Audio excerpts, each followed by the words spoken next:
قل هذه سبيلي أدعو إلى الله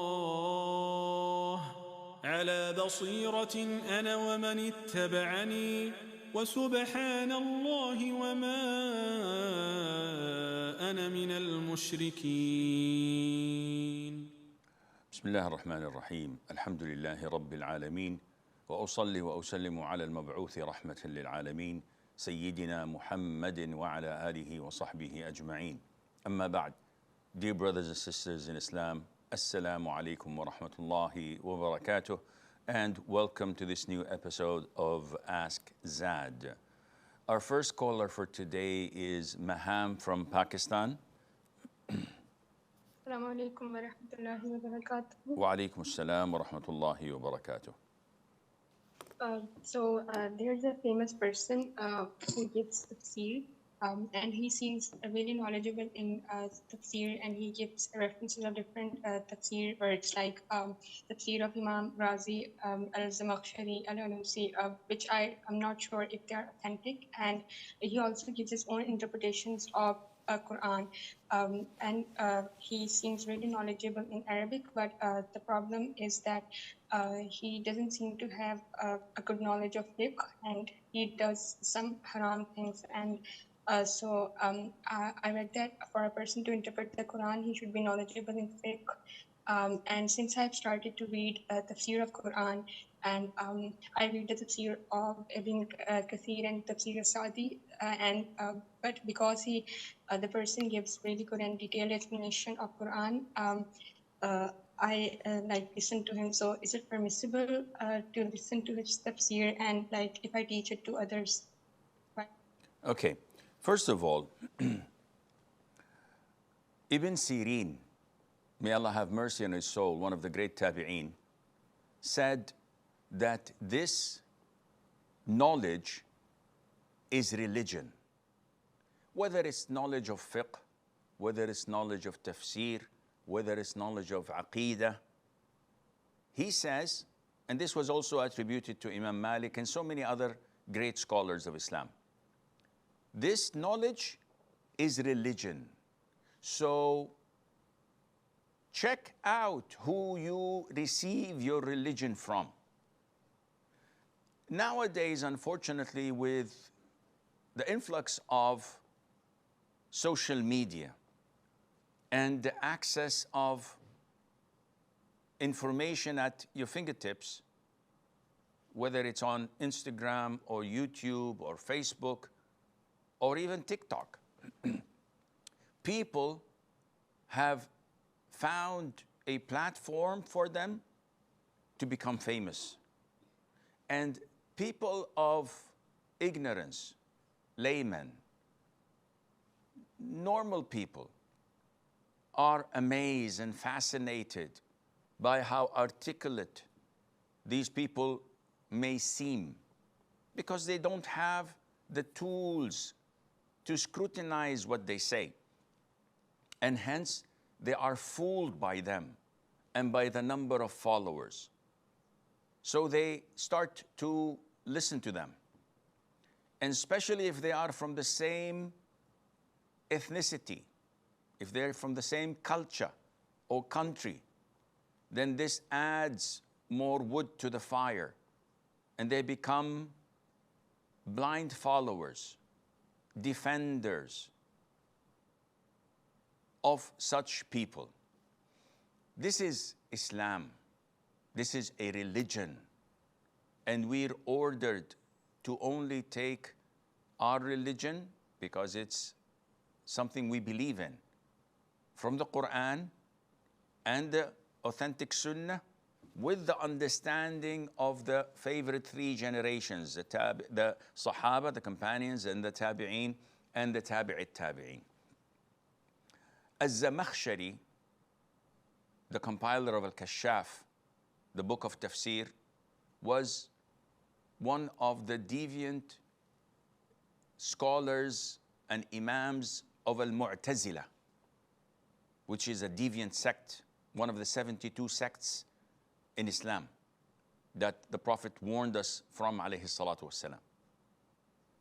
Therefore, a person who benefits from it and endorses such a tafsir, this raises a lot of red flags. In addition to that individual's lack of knowledge of fiqh or his lack of knowledge in aqeedah, and definitely by endorsing Al-Kashaf and Al-Zamakhshari and the likes, his aqeedah is corrupt. So who in his right mind would go and learn from such an individual? Yes, he's famous. He has a lot of followers. But at the end of the day, this is his problem and his followers' problems. Your problem is how to save my neck when I'm in the grave and when I face Allah on the Day of Judgment. Therefore, do not at all listen to such people. Learn from the trusted people. Tafsir Ibn Kathir, Tafsir Al-Sa'di, Tafsir Al-Sheikh Abu Bakr Al-Jazairi, which is one of the great tafsirs that is not as known and famous to people, unfortunately. I don't think it's translated even. These are the great tafsirs you should learn from. Lots of those other people who may sound articulate and knowledgeable in Arabic, they all take from other sources that cannot be trusted. And when cross-examined, you'd find a lot of flaws. May Allah protect us all. Farheen from India.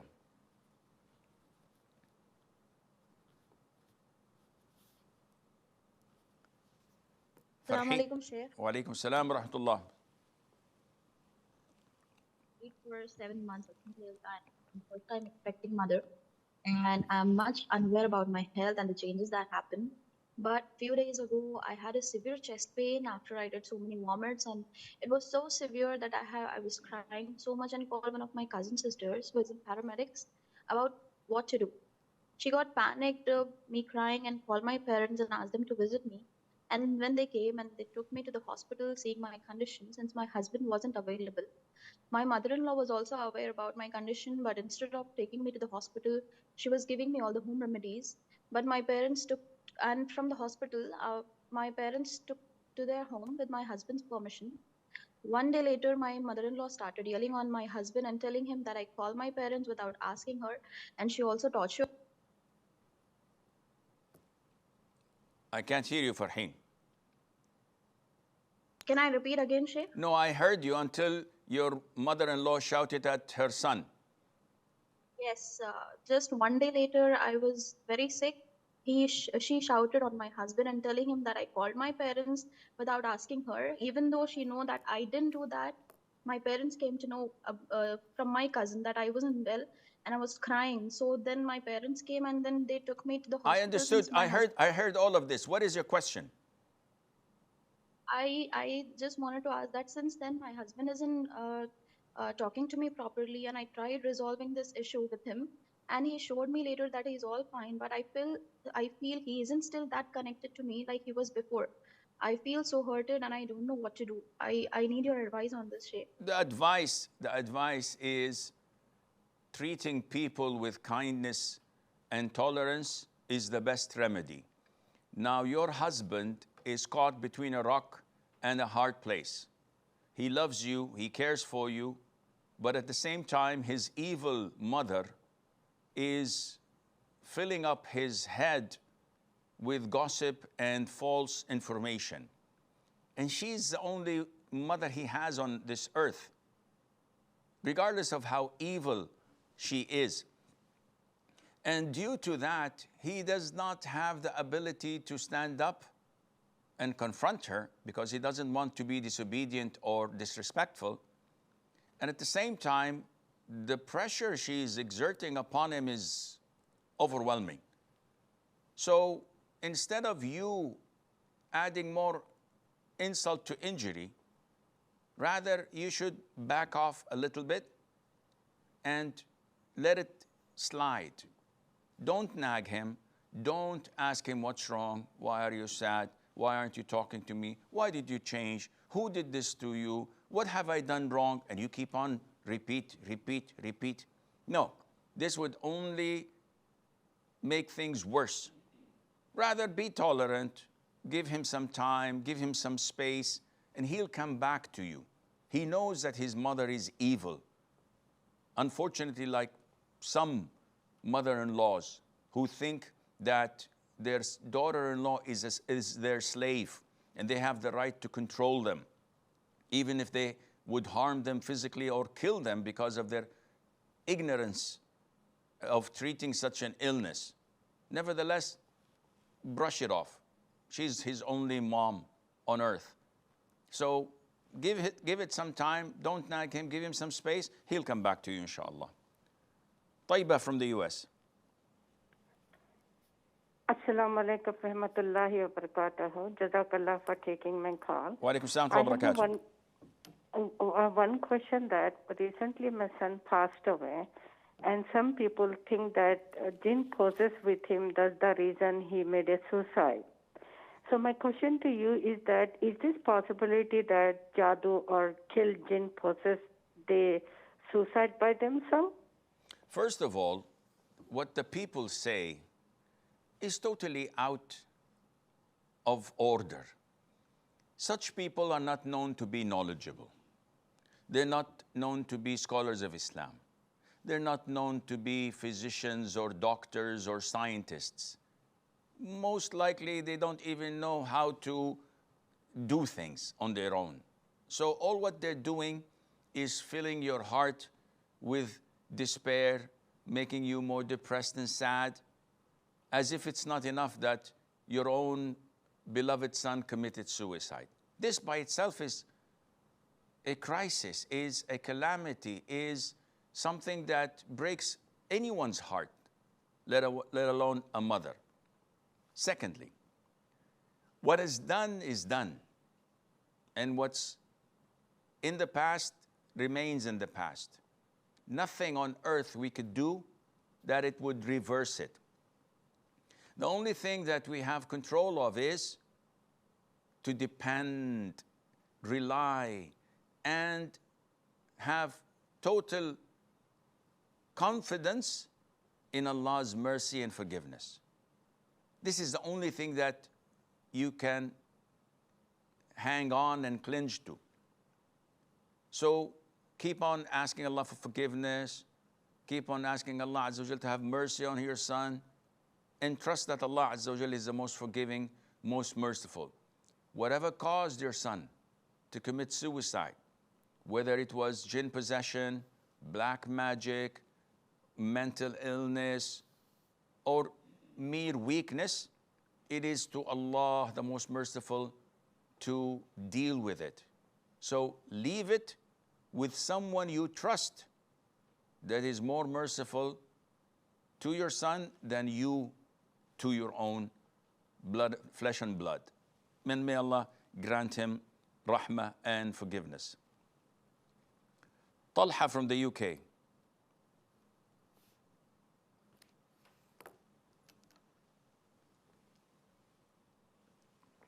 Talha. Medina from Germany. Assalamu alaikum. Wa alaikum assalam wa rahmatullahi wa barakatuh. Okay, so my question is, there's like this verse, it's I think in Surah like 51 and verse 47, and there's like the word sama, and people say that this verse is like a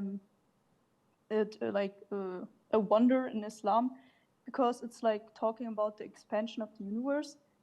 But like some people say that this sama can be like translated in a different way, and it's just like the way that people like try to interpret the verse. So yeah, I just want to ask about like sama and like the context and why it can be universe or something else. The word as-sama may have a number of meanings, and this is the beauty of Arabic language. The verse you're referring to, وَالسَّمَاءَ بَنَيْنَاهَا بِأَيْدٍ وَإِنَّا لَمُوسِعُونَ, and the heavens, the skies, the 7 layers of it, we have, that is Allah, we have built it with strength, بِأَيْدٍ. This is referring to strength. وَإِنَّا لَمُوسِعُونَ, and we will expand it, which means that it's ever being expanded and growing. And this is the universe. These are the galaxies, the heavens, and whatever you want to call them. So here, وَالسَّمَاءَ بَنَيْنَاهَا, it refers to the heavens, the skies.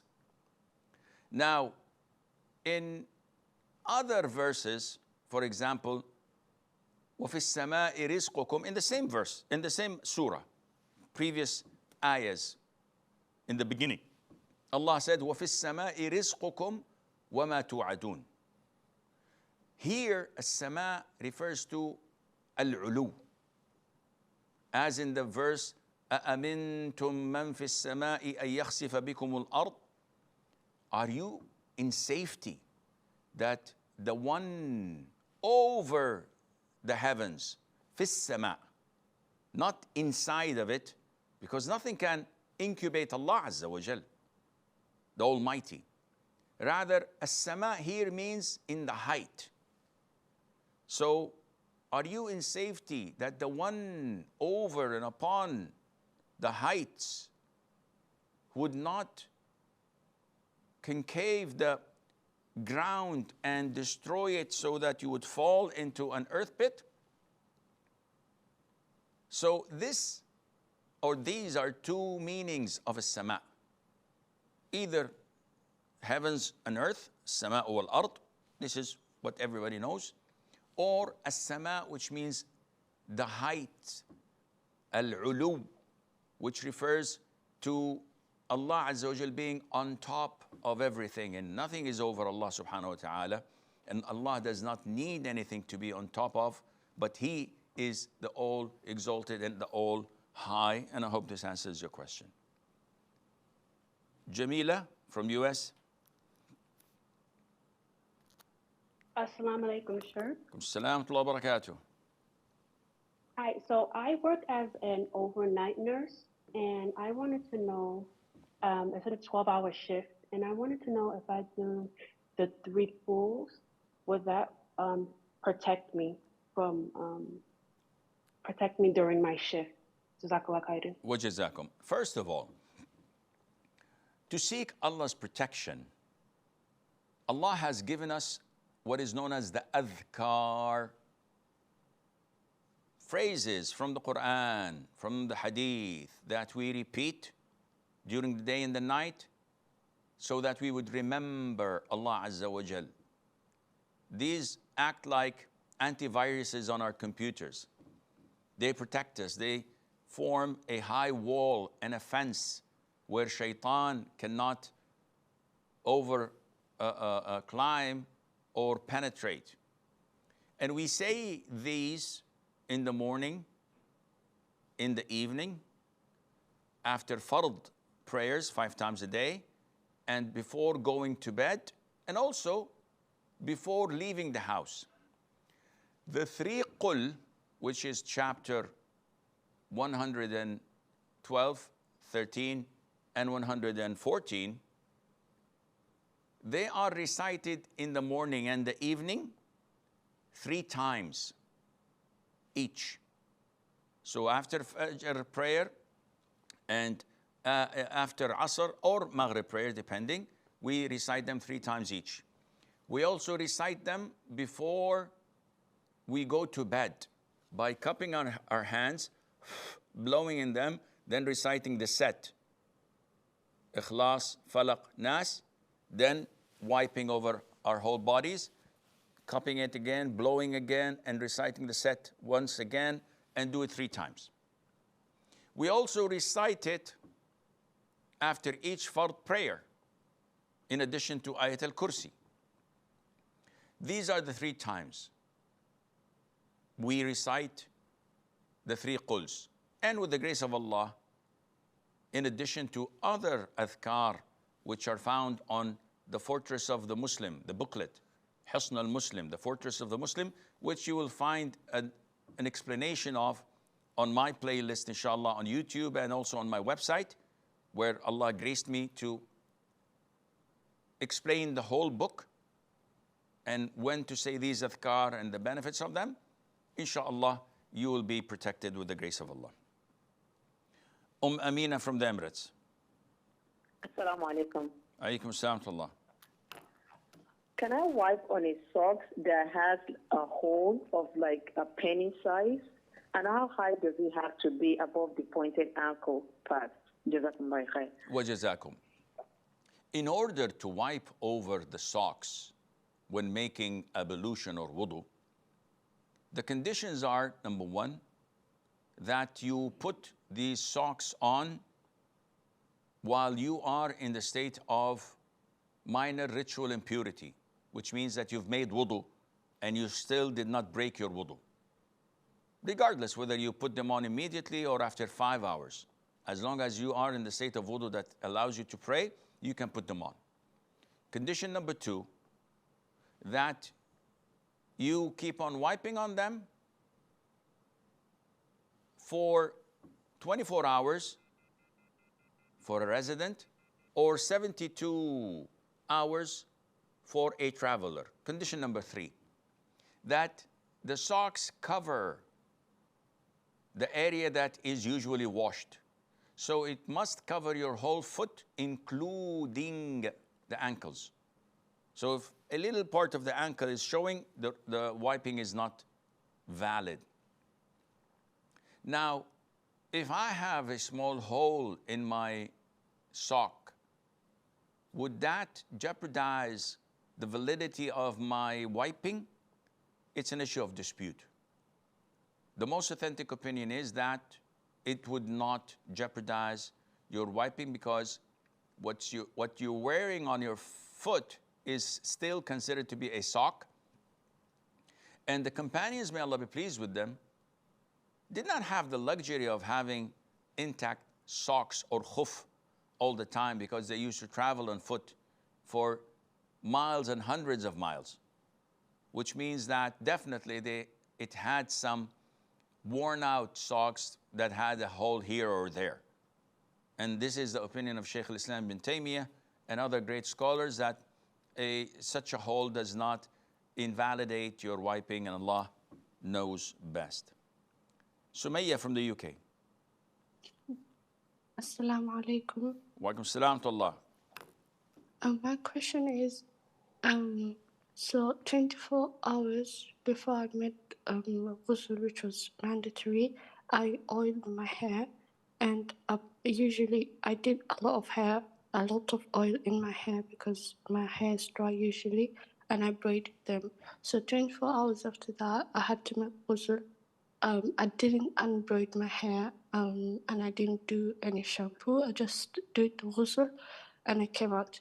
And then hours after that, when my hair dried and I was touching my braids, I found oil in my fingers. So does that invalidate my ghusl? First of all, the most authentic opinion is that we do not have to unbraid our hair when we perform ghusl, whether it is a mandatory ghusl for a woman after being pure from menses or postnatal bleeding, or it's a ghusl for uplifting a major ritual impurity resulting from nocturnal emission or sexual intercourse. This is the most authentic opinion. And as long as you have soaked your scalp and hair with water, as per the sunnah, and ensured that the water had reached your scalp and you washed thoroughly your braids, then your ghusl is valid, even if you find traces of oil, because oil is not a layer that prevents water from reaching the desired area, and usually it's absorbed by the hair, by the skin and the likes, and only this feeling remains, but it does not prevent water, and Allah Azza wa Jal knows best. We have a short break. Stay tuned, and we'll be right back, inshallah.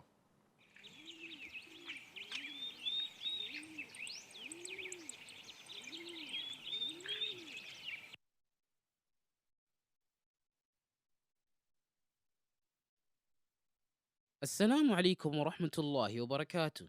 Today I'm going to talk about the book Interactions of the Greatest Leader. Ibn Mas'ud, may Allah be pleased with him, said, "The nobleman of Quraysh passed by Allah's Messenger sallallahu alayhi wasallam, and with him were Shu'aib, Bilal, Ammar, and Khabbab, and other weak Muslims. They said to him, O Muhammad, are you pleased with these people as being your people? Are those the ones that out of all of us Allah has blessed? Are we going to follow those people? Send them away from you. Perhaps if you do, so we will follow you." So Allah sent His verse, which means, "And do not send away those who call upon their Lord morning and afternoon, seeking His countenance." Tafsir al-Tabari.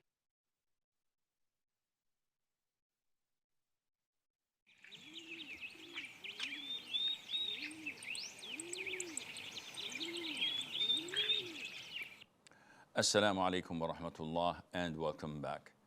Brother Fahim from Bangladesh. Assalamu alaikum. Alaikum salam wa rahmatullah wa barakatuh. A Muslim man passed away leaving behind his wife and a 2-month-old daughter. His unmarried younger brother married the widow to take care for the child. However, a year later, the brother engaged in an extramarital affair, so he sent back his wife to her parents and they didn't show much interest to solve this. But the wife never wanted divorce. But he ended up divorcing his wife without paying meher till now. He said that if she needs the meher, then she has to apply through the court. A week after the divorce, he married the woman with whom he had the affair.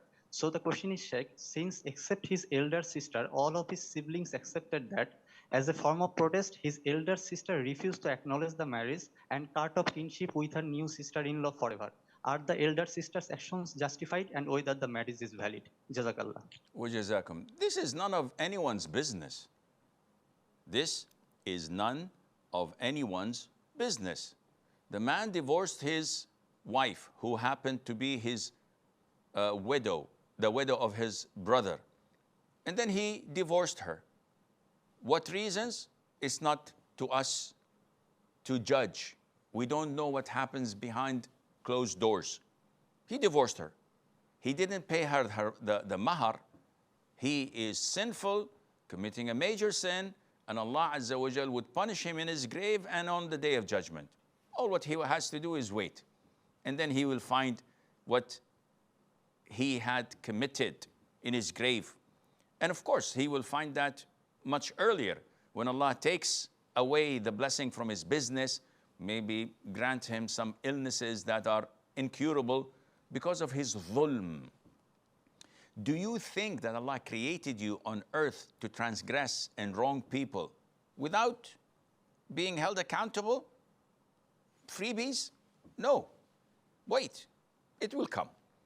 Now, as him marrying this woman, the second woman, no one has the right to accuse them of having a relationship unless they bring 4 male Muslim witnesses testifying by Allah that they had seen the male organ in the female organ.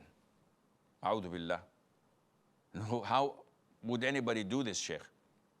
Well, this is what's mentioned in the Quran and in the authentic Sunnah. Failing to provide such 4 male witnesses means that you're slandering this Muslim, which is punishable in Islam by flogging 80 lashes for whoever dare and say such a statement. Reputation of a Muslim is protected. You can't go around and say, oh, he committed zina, he had a relationship, he had an affair, because this is slandering. Now, what the sister does with her brother, whether not acknowledging his wife or not, this is up to her. This has no ruling in Islam in saying that, oh, you did this or you did that. This is normal behavior that people are held accountable for. You don't want to see your friends anymore? Up to you. You don't want to communicate with your sister-in-law? Up to you. There's nothing wrong in that. As a Muslim, if you see them face to face, you have to exchange salam. This is the minimal requirement. Assalamu alaikum wa alaikum salam. That's it. If you don't see them for 10 years, you don't have to pick up the phone and give them a call. They're not your kinship. Total strangers. So I hope this answers your question. Wasim from India. Assalamu alaikum. My great-grandfather found some gold while digging a house as a laborer and took it without the permission of the property owner. My grandfather used to do business with goats and amassed a huge property. My father also acquired a lot of property. Now, I'm wondering if I can inherit this wealth, as it might have originated from that stolen gold. My grandfather most likely used that gold, but we don't know much about this story. Is this a recording? I inherit, and if not, then can I? It is. Okay, so Wasim says that his father found gold in the property of his own father, which I'm presuming that he inherited the property and whatever was in it. And he doubts whether it is stolen or not, because his grandfather was a notorious Blackbeard pirate, maybe, I don't know. So what's the ruling? As long as we don't have any evidence to back this theory or doubt up, and we don't have any proof, in this case, the default is the gold and the property is halal for you and your grandfather to use, and Allah knows best. Adrian from Serbia.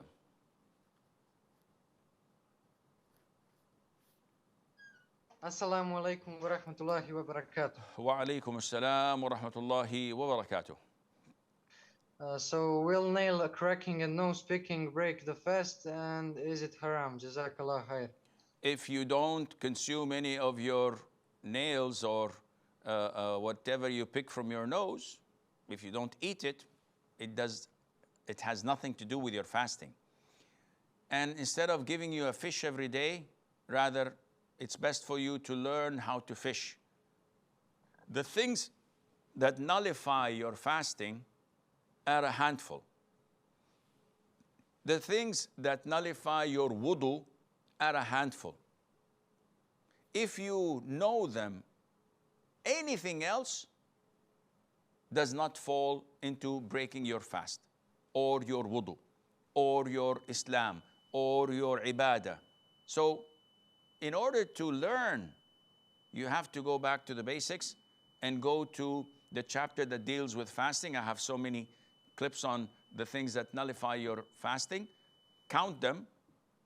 They're 7 or 6 in number. Once you master them, khalas, you don't need to come to me again. Aziz from India.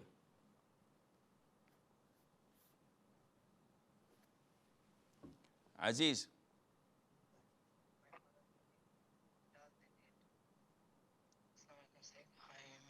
Aziz Bahai. Assalamu alaikum, Sheikh. Kamsamatullah. Sheikh, I missed up question. You asked a question yesterday. And my father actually does it still. So my question is, will my halal earning become haram as I am living in his house and eating from his food?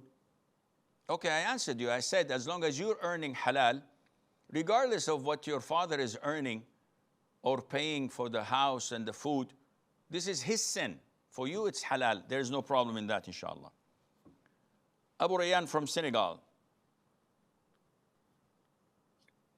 Assalamu alaikum wa rahmatullahi wa barakatuh. Wa alaikum assalam wa rahmatullahi wa barakatuh. Assalamu alaikum, Sheikh.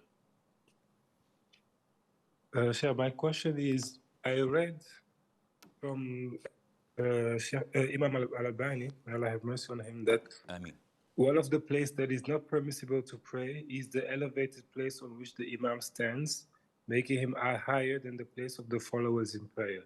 So I was wondering, like, how high are we talking? Is it like an extra mat on the regular carpet, or what is it? This is an issue of dispute among scholars. And the most authentic opinion is, if the Imam has a step that's elevating him from the rest and he prays on it, this is not permissible because it gives him a sort of a edge over the worshippers, as if he's better than them. But if it is done due to a legitimate reason, for example, the Prophet once, alayhi salatu salam, prayed on the pulpit so that everyone would see how he prays. And whenever he wanted to make sujood, he would mount off that pulpit and walk down, make sujood on the ground, then climb up again. This was done once or twice as a form of educating the masses, not to an arrogant person who thinks that I am a ruler, I am a scholar, I can't pray with these peasants. I have to be elevated. Now, the carpet itself is not an elevation. No one would see the imam standing on a carpet. Oh, mashallah, he's wearing high heels. It's little. Nevertheless, I personally don't use such carpets. When I go to masjids and I see, and they ask me to lead, and I see that it has a carpet, if it's possible, I remove it so that I pray on the same carpet that everyone else is praying on. Why would I have an extra carpet that has lots of decoration that may distract me? Doesn't make any sense. We're all alike. So I remove it and we pray all together on the same carpet, and Allah knows best. Imad from Sweden. Assalamu alaikum, Sheikh. Wa alaikum assalam wa rahmatullahi wa barakatuh. Sheikh, I have a question, which is my father has sacrificed everything for me, which he had in Sweden, in Syria, in order for me to get an education in Sweden. He has been working 10 years in Sweden. I've been studying for 10 years. Next semester, inshallah, I will be studying in a university that is very hard to get into. However, I'll be forced to move away from my parents to go to another city to study. This results in more rent and other expenses which I can't pay for. And alhamdulillah, my father has the means to pay for all of this until I finish studying. However, he does not want to spend on me from his savings. Rather, he wants to take a bank loan from the bank, which has usury. Okay. In it. Naturally, I don't want him to indulge in usury. So I'd suggest two options. The first one is that he pays for my expenses by his savings. And the other one is that I take a break from studying for a few years in order to be able to pay for my expenses. And I would gladly do that. However, my father really does not like both options, and he gets irritated whenever I mention both of them. His argument is I might not be able to get in the university if I take a break to work, and that there's a good chance of that. And he would be very displeased with me if I don't study next semester using his loan from the bank that he will eventually take. And that's my question. بدي أختم كلامي يا شيخ وإني أقول لك أحبك شيخ بارك الله فيك. أحبك الله الذي أحببتني فيه. أخي الكريم, you are totally right in your decision. Now, if you know that your father is going to borrow with haram money, and you have a saying in it, then you have to stop it and block it. What do you mean, Sheikh? I mean, if your father is going to apply for student loans in your name, so you'll be the one who's paying the student loans and the loans are on you. In this case, it's a matter of life and death. Do not accept. Even if he's irritated, he's angry, whatever, it's totally haram. If he's the one who is applying for a personal loan on his name and his responsibility, in this case, this is his own actions and doing. You have no power over that except to give him advice and tell him this is haram. And try to convince him being polite, diplomatic, and dutiful at the same time. If he insists, then there's nothing wrong on your side. Let him take the loan. You do your studies, try to excel in your university and be able to stand on your own 2 feet and pay back your father his hard work that He's invested in you. Now, there is no sin on you. Now, my recommendation would be is, Father, you have savings. My advice is, use your savings for the university. If I make it, alhamdulillah, I'll be able to pay you back as a loan. If I don't make it and your savings run out, you may then take a loan that is interest-based and pay it accordingly. You would have shortened the amount of time where the interest is compiled upon you, and this is lesser interest you have to pay. And who knows, maybe I managed to strike the jackpot and succeed in my university based on your savings, and it's all halal in halal, and I'll pay you back for it. I hope this makes sense to him, and Allah knows best. Binta from Italy. Assalamu alaikum. Salamullah. Do you remember my last question? I don't remember what I had for lunch yesterday. So the Africa thing and the niqab. The what? The Africa thing and the niqab. The niqab. Nope. Okay, okay. So last time I asked you that if what's a necessity to go to school if my parents are sending me to Africa otherwise. So you said no, so I refused to take off my niqab and go to school. So my mom called a social worker because when I first left school, the school called a social worker, and the social worker think that I'm brainwashed by you.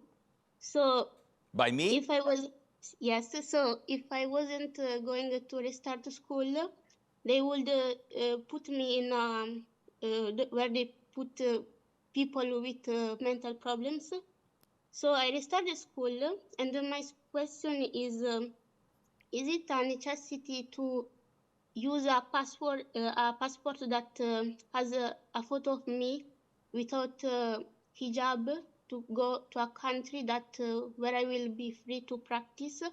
Because if I remain here and I don't go to school, that will happen. And if I remain here, the rules in the country are changing, and I fear that they will make a rule in blocking the niqab. Okay, So, first of all, listen to me, Binta. We base our rulings in Islam upon pros and cons. Whenever the pros outweigh the cons, Islam says take it. Whenever the cons outweigh the pros, Islam says refrain from it. Now, as a schoolgirl, you love niqab. If you find that niqab inevitably is going to cause you to be harmed physically and abused, or be restrained in a mental health institution, and classified as crazy or something, this is not logical. So turn the table on their heads. Don't wear the niqab. Wear the minimum requirements, which is the hijab. And whenever you're out of the school, wear the niqab. Whenever you go out, wear the niqab, so that they would not hamper your niqab and hijab and Islamic practice to the best of your ability. To have a passport without hijab, if this is the only possibility to have a passport, this is okay. To leave the country, your family, to another country just to wear the niqab, this is not permissible. Why, Sheikh? I would like to practice my deen. Practicing your deen is not limited to wearing the niqab. Your safety, your well-being, your financial independence, being taken care of, protected by your family, cannot be compromised just because you're not wearing the niqab and you want to go to a foreign country and sold as a slave, or being sexually harassed or abused and the likes. No. This is totally out of the question. So don't let shaitan whisper in your ears saying that you have to do this, you have to run away, you have to migrate, and you will find your knight in shining armor waiting for you to get married and have a good family, blah, blah, blah. This doesn't work like this. It's not a fairy tale. So do the level best of your ability without compromising your health and safety with your family. As Allah says in the Quran, فَاتَّقُوا اللَّهَ مَا اسْتَطَعْتُمْ. Fear Allah to the best of your ability. But don't throw yourself in harm's way like that, and Allah knows best. Idris from Holland, the Netherlands. Assalamu alaikum, Sheikh. Assalamualaikum. Sheikh, I have a question. Is a person sinful if he cuts his beard up to a fist length, like Ibn Umar, may Allah be pleased with him? This is an issue of dispute, and I would not say that he would be sinful, but I would say he would not be following the Sunnah, because only Ibn Umar and maybe Abu Hurairah, may Allah be pleased with them, were reported to have this understanding that the beard can be shortened if you do this and you cut whatever exceeds a fist length. So, whoa, I have a lot. I have credit. I can do that. Why don't you do it, Sheikh? It looks nicer. Yeah, it can look nicer, but as there is an issue of dispute, and there are two opinions, and both have grounds for what they're saying. So Sheikh bin Baz, Ibn Uthaymeen, and my whole posse of scholars that I follow say it's not permissible. Why? Because the Prophet had never done it, alayhi salam. All the instructions were to keep it and honor it and let it be. And the companions in majority never did it. Okay, I respect this, I follow this. The other opinion, which is reported by Ibn Umar, Abu Hurairah, and a third companion, I forgot his name, only used to have this understanding of the permissibility of doing that. So we have two strong opinions. Now, if I come on the Day of Judgment not taking anything from my beard, would Allah Azza wa Jal blame me for that? Nope. Okay. But if I come on the Day of Judgment shortening my beard to a fist length, would it be a probability that Allah would blame me for that? Yep. So what is the safest? To leave it. And this is what I'm doing, and this is what I'm inclined to say. But I wouldn't say it's sinful. And Allah knows best. Misbah from India. Assalamu alaikum, Sheikh. Assalamualaikum. In my locality, there is two Muslim groups. The first Muslim group rejects Sahih Hadiths, denying the existence of black magic. And they even reinterpret Quranic verses to fit their logic. The other group goes to Dargah and may even commit shirk. So if I hear the call to the prayer from these mosques, can I attend or can I pray at home? Also, there is no Okay, Salafi mosque first nearby. of all, listen, Musbah. Masjids that believe in dargahs and the imam, see, what counts is not the community or the locality. What counts is the imam.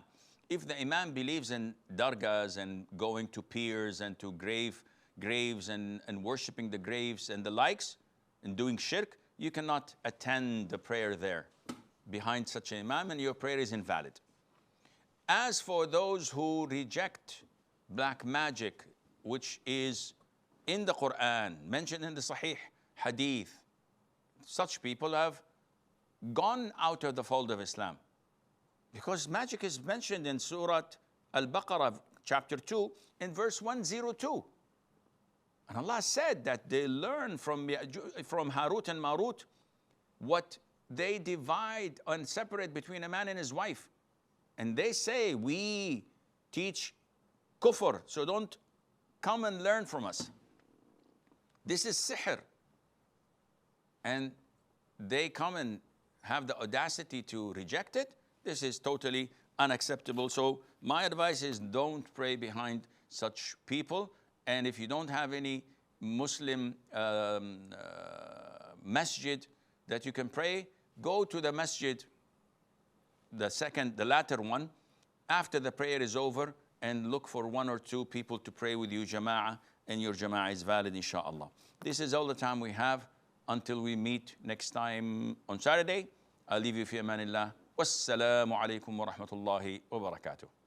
قل هذه سبيلي أدعو إلى الله على بصيرة أنا ومن اتبعني وسبحان الله وما أنا من المشركين